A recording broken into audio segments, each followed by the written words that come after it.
마이크 좀 꺼주세요. 우리 김수영 예, 자매님. 갈라디아서 5장 19절에서 21절 제가 봉독해 드리도록 하겠습니다. 자, 19절입니다. 이제 육신의 일들은 분명히 나타나나니 곧 간음과 음행과 더러운 것과 음욕과 우상숭배와 마술과 원수 맺는 매짐과 다툼과 질투와 분노와 투쟁과 분열과 이단들과 시기와 살인과 술취함과 흥청거림과 또 그와 같은 것들이라. 내가 전에 말한 바와 같이 미리 말하노니 이런 것들을 하는 자들은 하나님의 나라를 상속받지 못할 것이라. 아멘. 그러니까 아무 생각 없이 들으면, 읽어보면, 이런 걸 하면 하나님 나라 상속 못 받고 이제 22절부터 24절까지 이렇게 살아야 받는구나 이렇게 생각하면 정말 단세포적인 순간 이해입니다. 아시겠죠? 우리 항상 성경이 말씀하고 있는 내용을 앞뒤 문맥 전체 맥락을 쭉 보면서 이 말씀이 뭘 설명하고 있는지를 보셔야 하는 거거든요. 그래서 그냥 이렇게 살면 하나님 나라 상속 못 받으니까 이렇게 살지 말아야지라는 이야기보다는 좀 더 어떤 깊은 이야기가 있는데요. 너희가 성령을 쫓아 행하면 이런 것은 자연히 사라진다. 이런 말을 하고 있는 것이죠. 우리가 성령을 쫓아 행하면 이런 것이 없는데, 만약에 이제 지금 여기 그 19절하고 20절은 육체의 일들은 분명히 나타나나니 이렇게 분명하게 이게 드러난다 이렇게 표현을 하고 있고, 또 22절부터는 성령의 열매는 하고 이렇게 열매가 쭉 나옵니다. 그러니까 이 둘 다 육신의 일들에 대해서는 감출 수 없이 드러나는 것. 그러니까 지금 이걸 가지고 너 이렇게 살면 하나님 나라 상속 못 받으니까 이렇게 살지 마 이런 표현이 아니라, 우리 원래 이렇게 살던 사람이었잖아요. 처음부터 이렇게 안 살았던 사람들은 아니잖아요. 그죠? 살았었어요. 근데 우리가 성령을 쫓아 행하고 하나님 앞에 우리의 하나님께서 인도하는 삶을 살다 보니까 자연스럽게 이런 것들이 사라져 가더라. 만약에 이제 성경은 이렇게 또 우리에게 다시 한번 이렇게 질문하는 겁니다. 너가 예수 그리스도 안에서 산다고 하면서도 이런 일들이 내 생애 속에 분뚝분뚝 나타난다면 네가 아직 성령 안에 깊이 들어가지 못하고 그 안에서 하나님의 온전한 인도함을 받지 못한다는 것을 알고 각성하고 돌이키고 그 열매들을 보면서 확인을 해라. 잘 보세요. 우리가 예수를 믿고 난 이후부터 여기 19절부터 21절에 있는 이런 목록들이 한순간 사라졌나요? 언젠가? 아니잖아요. 사실 여기 있는 이 글들을 읽어보면서 어쩌면 왜 이런 게 여전히 나한테 있는데, 또 그게 이제 요 목록들이 이렇게 짧게 나와 있지만 로마서 1, 2장에서는 아주 세밀하게 나와 있죠. 똑같은 이야기들인데 여기는 목록이 짧고 거기는 세세하게 설명을 했을 뿐입니다. 그래서 네가 성령 안에 들어왔을 때 이런 것이 지워지고 22절부터 24절에 있는 이런 일들이 저절로 나타나는데, 자, 여기서 참 중요한 말이 이런 이야기입니다. 이러한 것을 금지할 법이 없다는 거예요. 그렇죠? 자, 여기 23절에 보니까 이렇게 성령의 열매는 하고 쭉 이야기하다 23절 후반부에 보니까 그러한 것들을 반대할 법이 없느니라 이렇게 얘기하죠. 자, 여러분 개역 개정에는 뭐라고 나와 있어요? 금지할 법이 없다 이렇게 이야기를 하고 있습니다. 그러니까 우리가 성령 안에 살면 이런 열매들이 나타나는 것을 막을 수가 없고, 성령 안에서 그 안에 인도함을 받지 못하면서 살면은 여기 육체의 열매들이 이렇게 나타나. 그러니까 네가 지금 이 두 목록을 쭉 보고 우리가 어떤 사건이 우리 앞에 주어졌을 때 나는 지금 그것이 육체의 열매 안에서 사건을 바라보고 그런 식으로 내가 반응해 나가는지, 아니면 성령의 열매 안에서 내가 반응해 나가는지, 그 두 목록을 항상 하나님께서 두 개를 놓고 보라는 거예요. 그러니까 이런 의미에서 설명을 하는 거지. 여러분 이걸 잘못 오해를 하면 이렇게 해야 천국 가는구나, 이거는 하나님 나라를 상속받지 못한다는 것은 천국 가서 상속을 못 받는다는 것도 있지만 하나님이 주시는 은혜를 우리가 지금 계속 이게 거부되고, 그러니까 하나님 주시는 은혜를 내가 거부하고, 그게 이제 상속이라는 것은 하나님의 은혜가 내게 오는 것을 내가 계속 이렇게 차단되게 만드는 것 아니냐라는 이 두 목록을, 사실 우리가 어떤 사건이 생길 때마다 딱 그 사건을 처리하고 난 뒤에 우리가 보면, 야, 내가 다툼으로 이걸 처리했구나, 내가 이걸 분노로 대했던 거구나, 이런 걸 우리가 알게 됐듯이 그걸 가지고 자꾸 우리를 살피라는 거예요. 그래서 이제 지금 성령의 열매에서 가장 우리에게 강조하는 것은 반대할 법이 없다는 거예요. 그게 무슨 말이냐면 주님 안에 붙어 있으면, 이게 요한복음 15장 이야기잖아요. 붙어만 있으면 자연스럽게 맺는데, 그게 붙어 있지 않고 내 의지로 맺으려고 하면 이런 것들이 나타나니까 그 둘을 항상 대조해봐라, 이런 차원에서 설명을 하고 있다는 것입니다. 자, 그러면 오늘 19절부터 21절까지만 말씀을 한번 정리해 보도록 하겠습니다. 여러분, 성령의 소욕과 육체의 소욕은 합일점이 전혀 없다. 공감하시죠? 둘은 공감대를 형성할 것은 하나 더. 이 둘의 목록은 전혀 다른, 완전히 반대길이에요. 반대길. 그죠? 다른 길이에요. 자, 그러면 이 둘은 항상 서로 거스르는 관계인데 성령의 인도함을 받는다면 너희가 율법 아래에 있지 않다. 그래서 저번 주에 뭐라 했어요? 그 스스로 배워버려라. 그렇죠? 그 다음에 내어 쫓아라. 여러분, 원래 이 이야기를 아브라함의 생애 속에서 우리에게 처음부터 이렇게 담아서 설명을 한 거였거든요. 이게 뭐냐면, 이스마엘을 낳은 것은 아브라함의 생각 속에서 낳은 자예요. 맞죠? 자기가 생각하고 고안해낸 방식이죠. 이게 율법이라는 뜻이에요. 근데 이스마엘을 낳았어요. 근데 나중에 하나님이 약속한 이삭을 받고 나니까 그 둘이 계속 무슨 일이 생깁니까? 계속 다투지요. 여기 오늘 성령의 열매와 육체의 열매가 계속 거스리는 것처럼 하나님이 주신 열매였던 이삭과 이스마엘은 합일점을 찾을 수가 없어요. 그래서 하나님 뭐라고 말했어요? 그 다툼이 심하니까 아브라함은 이스마엘도 자식이고 이삭도 자식이니까 어찌할 수가 없어요. 근데 사라가 뭐라고 얘기합니까? 그 내어 쫓으라고 건의를 하죠. 그래서 하나님께서 내어 쫓으라는 말이 옳다 해서 아브라함이 냉정하게 하갈과 이스마엘을 내어 쫓으면서부터 하나님의 약속이 더 분명해지고 진행이 되었던 것처럼 우리가 예수를 믿는다는 것은 지난날 우리의 방식들, 그러니까 아브라함이 자기 머릿속에서 나온 이 방식을 우리가 내어 쫓고, 저번 주에는 스스로 베어버릴 때, 그 스스로 베어버리고 내어 쫓을 때는 아브라함에게 아픔이 있겠지만 그걸 쫓을 때 하나님이 주신 그 약속, 그 평안이 우리 속에 들어오기 시작한다라는 것이죠. 왜 그걸 내쫓아야 되느냐? 둘은 너무나도 다르기 때문이지요. 어떤 측면에서 다를까요? 하나는 주려는 것이고, 여기 성령의 열매는 주려고 하는 거예요. 내 안에 맺혀지는 열매예요. 남에게 하나님의 빛이 되고 소금이 되고 하나님을 전하기 위해서 주려고 하는 것이고, 하나는 또 뭐예요? 받으려고 하는 것이고, 주려고 하는 것과 받으려고 하는 것은 공존할 수가 없죠. 또 하나는 은혜는 자발적인 것이고, 그 다음에 율법은 강요하는 것이고, 자발적인 것과 강요는 함께 있을 수가 없죠.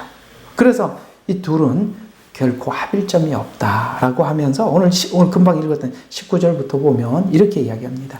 육체의 일들은 분명하게 나타나. 그러니까 아무리 숨기려고 해도, 아무리 거룩하게 하려고 하는 척해도 숨길 수가 없다. 분명하게 나타날 수밖에 없다라고 하면서 육신적 믿음은 매우 이성적이고 감각적이고 그렇다. 이렇게 뭐 아시겠어요? 이성적이고 감각적이다.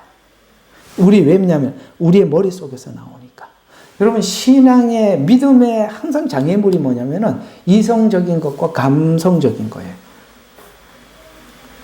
같이 공감하십니까? 이성적인 것과 감성적인 것이 믿음을 우리가 항상 이렇게 믿음으로 나가려고 하는 것을 우리 길을 막고 있죠.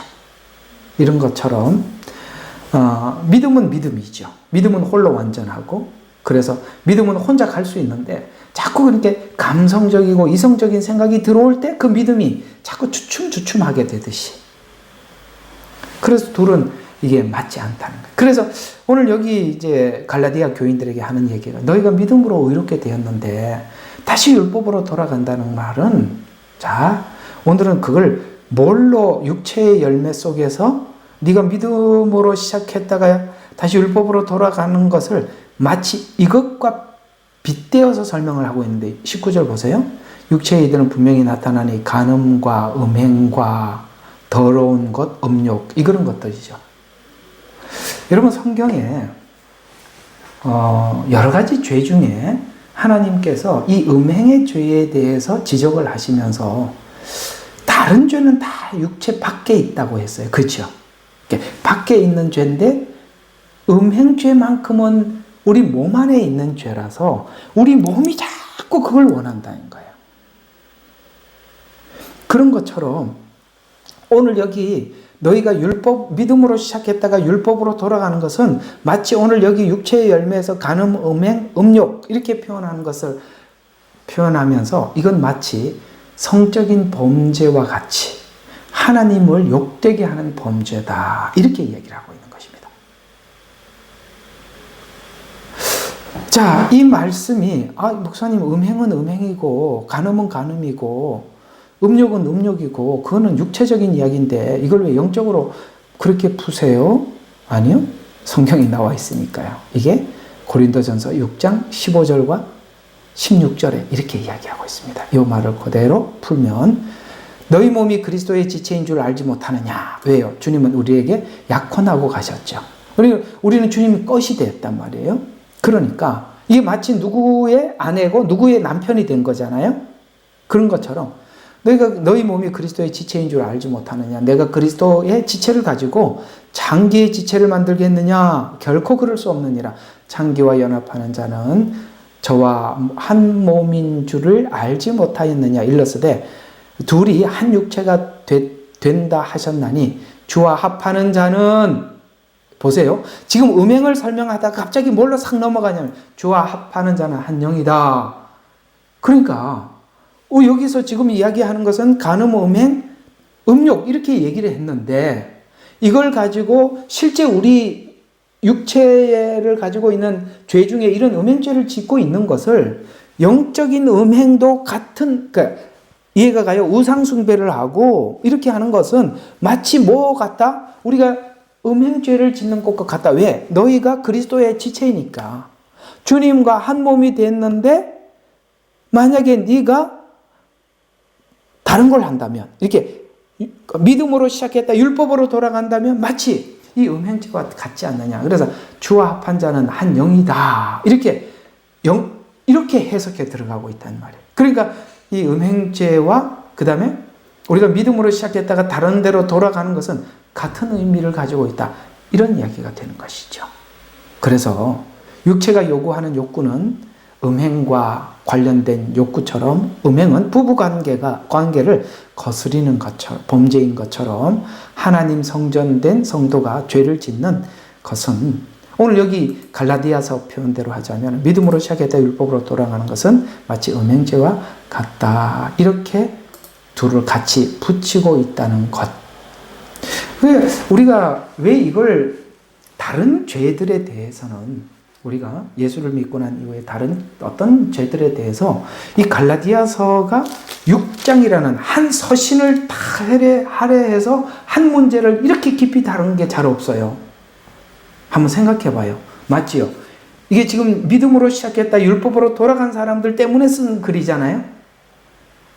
근데 모든 서신이 이 한 문제를 이렇게 깊게 다루고, 그리고 여기 이 쓰는 단어들이 그냥 좀 그렇게 해주지 않겠니? 이런 정도의 부탁 정도가 아니라 여기서 쓰는 단어들이 굉장히 험한 말을 쓰고 있다는 거예요.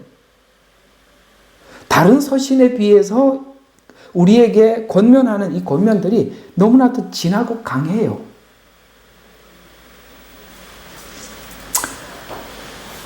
그만큼 우리가 율법으로 돌아간다는 것은 그 십자가의 공로를 우리 스스로가 거부하는 격이 되기 때문에 성경은 그토록 하는 것입니다.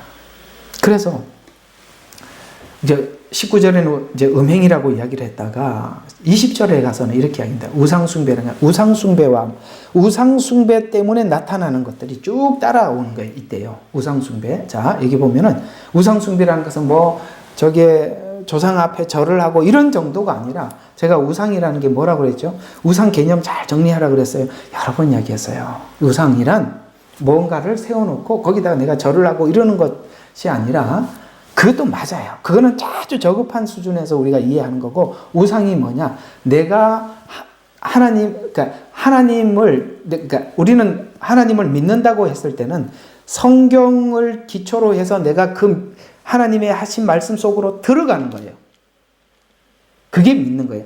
내가 하나님의 하신 말씀을 내가 받는 거예요. 내 생각을 없애고 성경을 그대로 믿는 거예요. 이게 우리가 하나님을 믿는다라고 한다면 우상숭배란 성경을 내가 짜집게 해놓는 거예요. 내가 내 마음대로 이럴 것이다라고 정해놓고 믿는 거예요. 그러니까 중심이 누구라 그랬어요? 우상숭배의 중심은 나고 진짜 참신앙의 중심은 하나님이고 그게 다르다는 거예요. 똑같은 성경을 보지만은 내 중심으로 자기를 위해서 하나님을 믿는다면 그게 우상숭배다. 이렇게 말씀을 드렸어요. 근데요, 이 우상숭배 때문에 나오는 그 열매들이 뒤에 우상숭배하고 뒤에 쭉 따라오는 게 뭐냐면 이런 게 원수매즘, 다툼, 질투, 분노, 투쟁, 분열, 이단, 시기, 술취함, 흥청거림 이런 것들이 우상숭배식 이렇게 우리대로 표현하자면 우상숭배식 믿음을 가질 때 따라 나오는 열매들이다. 이렇게 설명을 하고 있는 건데요. 그러면 이게 도대체 우상숭배식 곧 내 중심의 신앙을 가질 때 사람들 관계가 원수가 되고 경쟁이 되고 질투가 분노가 일어나고 이런 일들이 막 생기더라는 거예요. 그러면 이걸 우리가 여기 갈라디아서에 있는 이 목록들을 잘 이해할 수 있는 우리가 성경이 있죠. 어떤 성경이냐? 바로 북이스라엘의 역사입니다.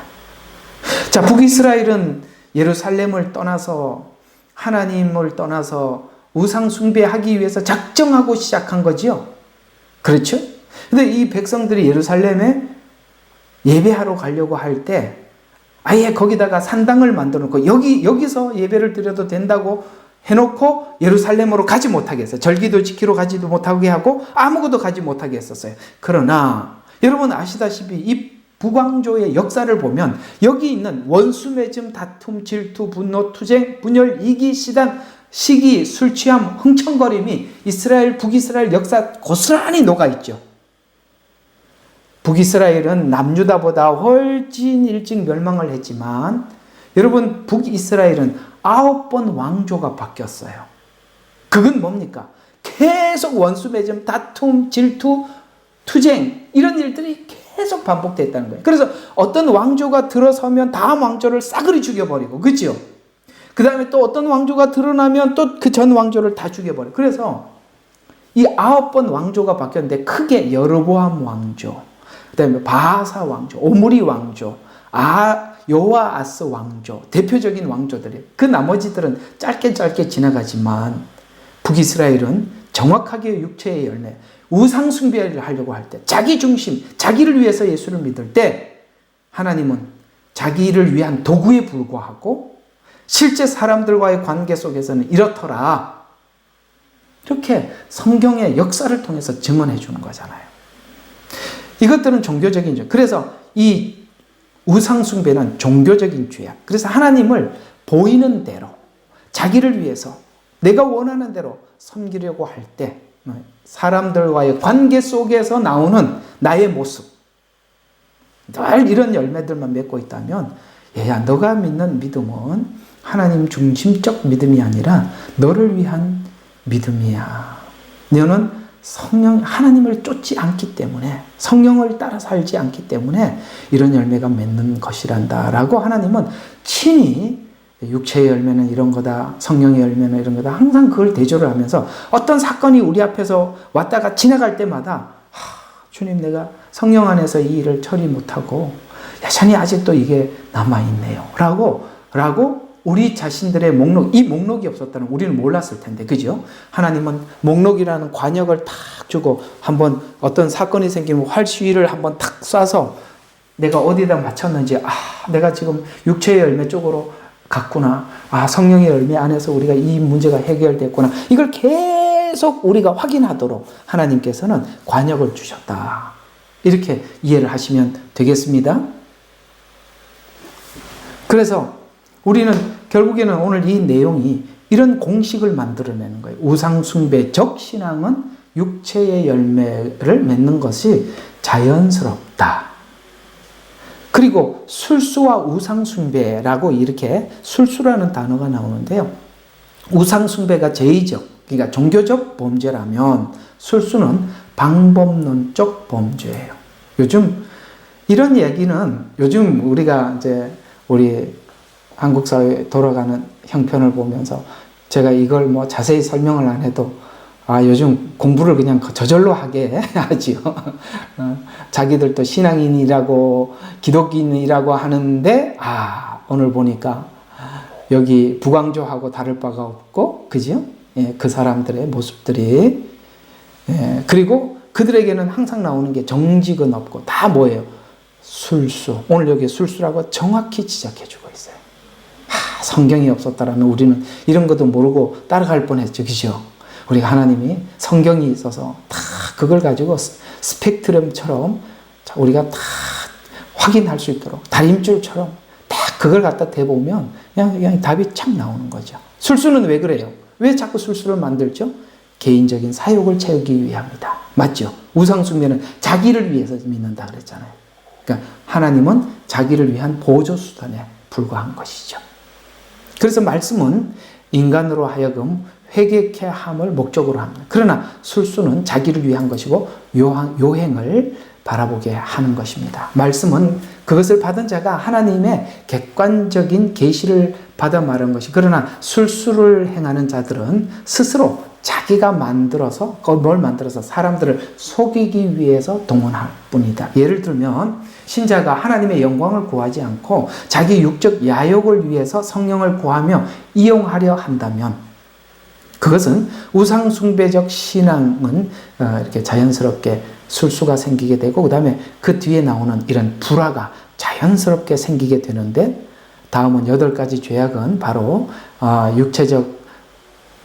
육체적으로 범하는 불화의 죄악이죠. 그래서 사람들과 원수 맺는 거, 자기와의 충돌된 상대방의 죄를 용서하지 않음. 그래서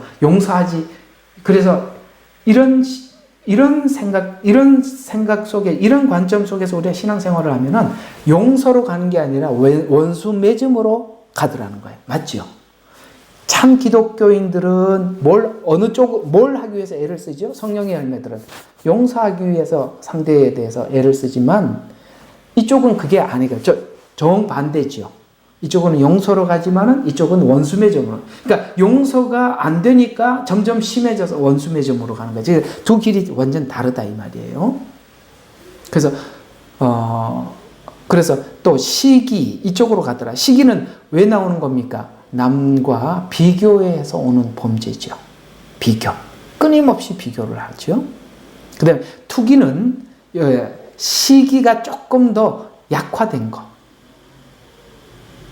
근데 이것은 남아있는 남이 소유한 것에 대해서 심술이 나서 그것까지 빼앗으려고 하는 그 악한 마음. 그래서 우리가 항상 그리스도 안에서 우리가 꼭 해야 될 일이 뭐냐면, 하나님께서 우리에게 주신 어떤 형편, 어떤 상황에 대해서 감사하고 만족하는 삶을 살 때 우리는 이런 것에서부터 벗어나게 돼요. 사실은 이런 모든 것들은 비교의식에서 나오는 건데, 이 비교의식에서 손을 털고 우리 마음을 하나님 앞에 낮추고 그저 하나님 생긴 이대로 주셔서 감사합니다. IQ가 나쁘면 하나님께서 뭐 이거 가지고 뭘 할 게 있어서 그러는 거겠지 하면 되는 거죠. 안 그래요? 꼭 성공하셔야 되겠습니까? 누구를 위해서 성공해야 되죠? 자, 이런 것들이 실제 내 생활에는 아까 이제 지금 대인 관계 속에서 분쟁, 원수 맺는 일, 뭐 이런 것들이라 하면은 이것이요, 죽을 때까지 해결이 돼야 안 돼요. 비교의식을 가지게 되면 죽을 때까지 만족 못하고 죽을 때까지 해결이 안 되는 거예요. 그러면 자기가 해결되지 않는 그 문제로 인해서 엄청난 고통을 받을 거 아닙니까? 그죠? 그 고통을 받음이 어떤 형태로 나타나느냐. 자, 여기 어디로 나오느냐면 21절 보십시오. 시기와 살인과 술 취함과, 자, 여기 보면은 술 취함, 흥청거림, 이건 뭡니까? 자기 자신에 대해서 만족하지 못한 자들이 자기를 위로하기 위해서 하는 일들, 술 취함, 흥청거림. 그렇게 해서 이 문제는 성령 안에서 성령의 술에 취하라. 그러니까 똑같은 술인데 이쪽 술은 자기를 다스리지 못하는 데서 오는 술이라면 성령의 술 취하는 것은 어떤 겁니까? 마치 그 안에서 하나님 안에서 모든 만족을 누리듯이 그 둘은 다르다 이 말이에요. 자, 오늘은 여기까지 좀 이야기를 하면서 정리를 한번, 다음 주에는 이제 성령의 열매를 하겠습니다. 근데 이 이야기들을 이게 하나님 나라에 들어가기 위해서 이걸 해야 된다라는 의무사항으로 절대 보지 않기를 바랍니다. 이건 하나님께서 지금 쭉 설명하는 내용을 보면서 앞에 그 하갈과 4장에 그런 이야기죠. 하갈을 내어 쫓아라 라고 했죠. 지금 그걸 지금 육체의 열매와 성령의 열매로 덧붙여서 설명을 하는 거예요. 참 신기하죠. 그 하갈 이야기가 이 이야기라는 게 놀랍죠. 그래서 내어 쫓아라. 스스로 베어버려라. 뭐를요? 육체의 열매들을. 그걸 내쫓아야 네가 그리스도 성령 안에서 이렇게 열매를 맺을 수 있단다 라고 이야기를 하는 겁니다. 여기에는 자기 의지도 들어가 있어서 자기 의지도 내어 쫓지 못하면 여전히 우리는 육체의 열매를 맺는 우리 모습들을 보게 될 것이다 라고 이야기를 하고 있습니다. 어때요? 처음에 매일매일 제가 이렇게 여러분들한테 설명을 하는 게 항상 어떻게, 저는 하나님 앞에 그런 생각이 들어요. 하나님 왜 저한테는 이렇게 어려운 설명만 하도록 이런 얘기만 하게 해서 이게 사실 쉽지 않아요. 왜냐면 이게 뭐 내 머릿속에는 뱅뱅 도는데 이게 전달해 주려니까 참 어렵더라고요. 근데 이제 계속 들으니까 많이 이제는 확 와닿지요. 처음에는 그게 되게 어색할 수 있어요. 그러나 계속 듣다가 보면 야, 이런 원리구나 이런 생각이 들리라고 저는 믿습니다. 오늘 이 두 열매, 다음 주에는 이게 성령의 열매 뭔지 좀 여러분들과 함께 구체적으로 나누면서 요한복음에 있는 절로 열매를 맺는다는 이 비밀이 여기 또 풀리는 거거든요. 그게 또 기대하시기를 바랍니다. 기도하고 마치죠. 하나님, 오늘은 갈라디아서 5장의 이 성령의 열매에 대해서, 육체의 열매에 대해서 우리가 함께 잠시 나누어 봤습니다. 원래 우리가 이런 사람들이었습니다. 육체의 열매가 체질화되어 있고 생활화되어 있고 그게 전부였던 우리들이었는데 주님 안에 들어와서 이렇게 성령의 열매를 우리가 의지적으로 맺으려고 하니 더 육체의 열매가 맺어지는 것을 봅니다. 그러나 우리가 주님 안에 있을 때, 그리스도 안에 있을 때, 주님 안에서 우리가 살 때, 그분에게 붙어 있을 때, 이 열매가 저절로 맺는다는 거, 하나님 그 귀한 비밀까지 열어주셔서 감사하오니, 하나님 이제 그 십자가의 은혜를 더 구하고 구해서 우리가 그리스도 십자가 안에서, 은혜 안에서 더욱 새로워지는 우리의 모습들을 보는 귀한 시간이 우리 생애 속에 있게 축복하옵소서. 예수님 이름으로 기도드렸습니다. 아멘. 예, 감사합니다.